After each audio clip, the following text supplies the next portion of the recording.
Some people in class have been asking me about an effective way to study kanji. And kanji is kind of rough. Like I told you in class, I do try really hard to teach you the vocab terms a chapter in advance of teaching you any kanji that have to do with those vocab terms. But sometimes people don't have those vocab terms solid yet when they start learning the kanji, and as you get into more advanced levels of Japanese, you kind of stop having that one chapter advantage, and you have to start learning vocab words with the kanji that spell them at the same time. So yeah, a method to study kanji along with vocab and pronunciations and that kind of thing would be kind of useful. So I call this the tri-card method, although I'll at the end tell you one additional card that you could add, and then it could be the quadra-card method. But just to give you an example how I do this, my most basic unit of kanji study for me is always the vocab term. So let's say, for example, that I'm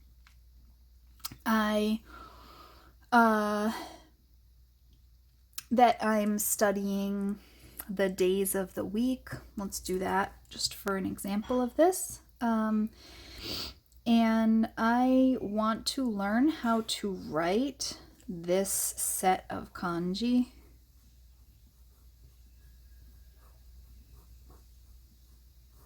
Which means Thursday. In Adventures in Japanese, you are not expected to know how to spell this one. So you could always just put parentheses around it and focus on trying to remember how to spell these two, moku and the bi. So I'm going to put a little clue at the top here to remind me what the flip side of this card is going to have on it. The flip side of this card is going to have hiragana, so I'm going to put an H here. And then in hiragana on the back, I write moku yo bi. And again, since I'm not worried about learning how to correctly write the yo kanji, I'm just going to put the yo in parentheses to remind me to just focus on writing moku and bi. And then I'm going to put a clue on this side of the card that tells me what's on the flip side of this card, which is kanji. And in this case, I'm going to write KV for kanji vocab. Kanji vocab. You'll understand why in a minute. So, what though if I don't remember what day of the week mokuyobi is? Mokuyobi, right?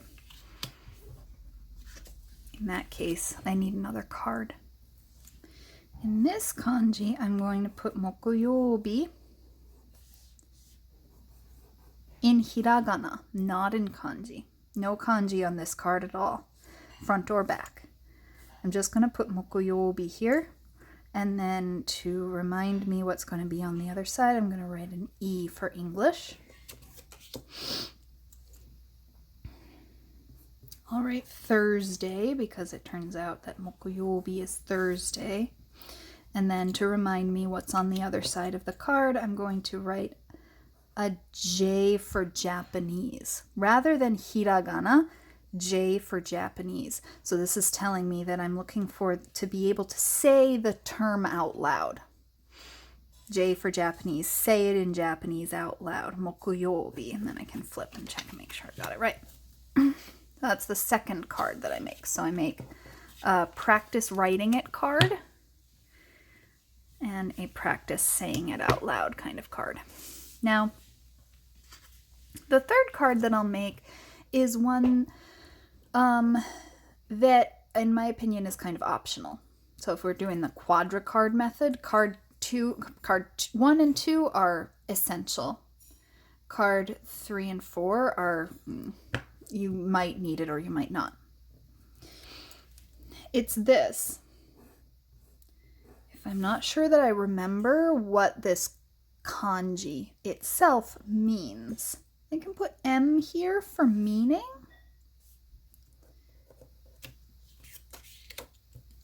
tree. And I'll just put K here because this isn't the kanji vocab word. It's just the bare kanji. As it turns out, the word for tree kanji vocab would be ki, so I could put ki here and then kanji vocab here if you needed to.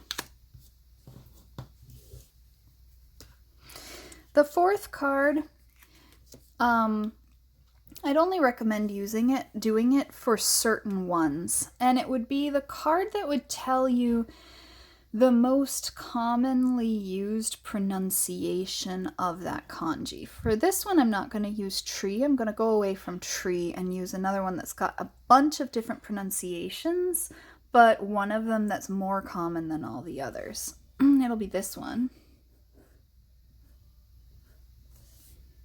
Day, right? Sun or day. And I'm going to write P here for pronunciation. And then I'm just going to write Nichi. Oops, what am I doing?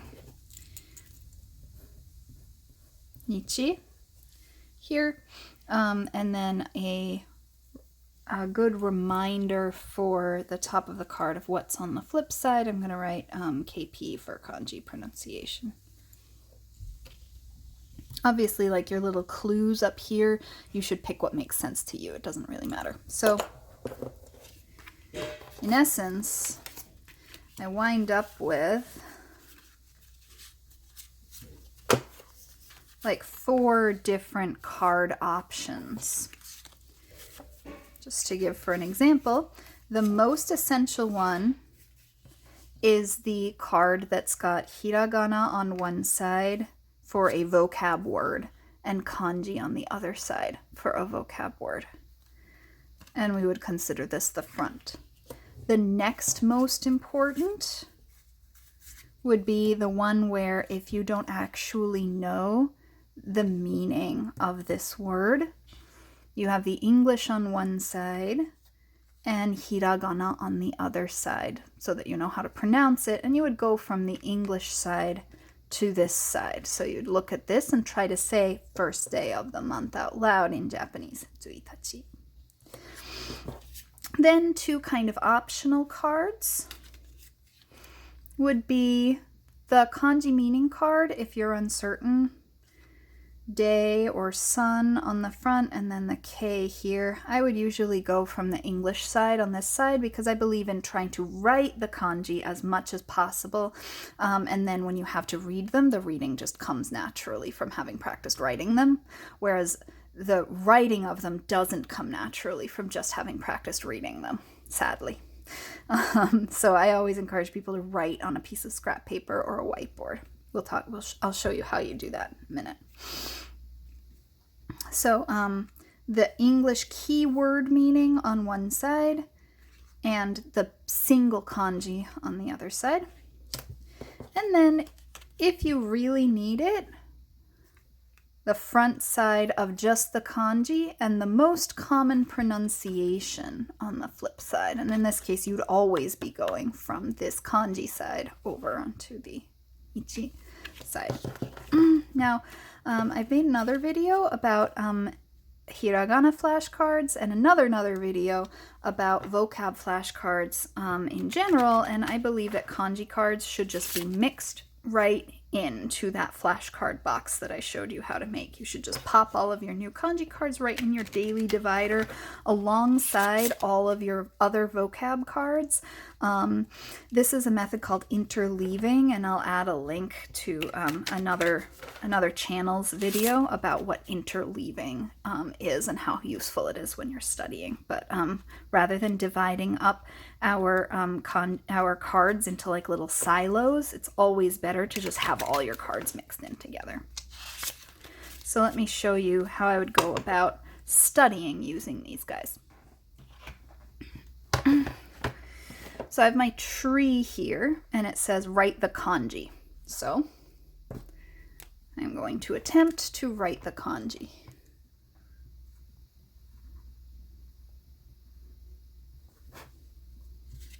Oh no, I wrote it wrong. I study it carefully to see what I did wrong. Then I flip it back over and rewrite it. Then I add it back into my pile so that I'll see it again. Now I see the word moon and the J here that means say it in Japanese.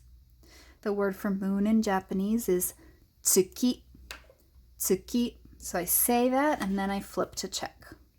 I was right, tsuki. Now I have this one. It's a kanji. And it says H here, so that means it has hiragana on the back. As it turns out, that's going to be tsuki as well. I prefer to have them on this side, but, you know, and so that way I would have to be working from this and writing tsuki, like I said earlier, but this just happened to have been mixed in backwards, and it's still worth the practice moment.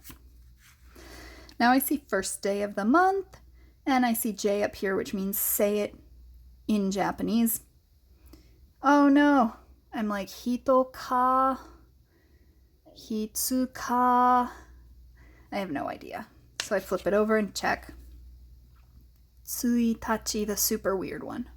Tsuitachi. I flip it back over. First day of the month. Tsuitachi. And I stick it in back to examine it again. For, the English word for, and a K that means write this kanji.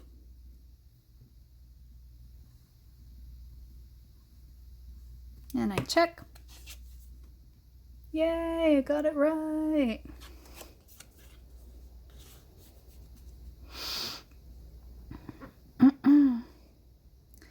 April and a J that means say this kanji out loud, or say this vocab word out loud. April. Yongatsu? No, it's actually shigatsu. Again, one of the weird ones. So we're going to just flip it back over, say April. Shigatsu. And send it to the back. Now I see my kanji with pronunciation here. Most common pronunciation in this case. And my most common pronunciation for this one is nichi. So I say nichi and I check. Yes. So if I ever run into a kanji that I'm not sure how to pronounce, like a kanji vocab word where I'm not sure how to pronounce this kanji within that specific vocab word, I'm going to guess nichi because that's the odds are I would be correct. Not always though. This should be flipped this way. So I've got my kanji vocab word, shigatsu, so I try to write shigatsu in kanji. And of course, because I just looked at it, I got it right. Tsuitachi kanji vocab, so that means write this word in kanji. I just studied it as a vocab word, and so now I sort of remember it. Tsuitachi, first day of the month. Day or sun, and they want me to just write the simple kanji. I've got this because I've already practiced it a few times with other kanji and vocab terms. Mokuyobi. And it's a kanji vocab, so it wants me to write it in kanji, but it's telling me don't worry about the yo. I get the moku, then I'll just write yo in hiragana just to remind myself that it's there, but then I'm like, bi? I flip and check, oh yeah, that's another of the pronunciations of ichi. And then, as it turns out, my Thursday card is right after it, and that reinforces it. Now I have to say Thursday aloud in Japanese, mokuyobi, and I've got it. So you can see how this works, right? One more example. I have this kanji here, and it says M for meaning. So that means, what's the English meaning of this kanji? And I happen to remember this one. It's moon. Remember this pictograph here that sort of gradually got sort of angled out and became this. So I check again. Moon. I was right.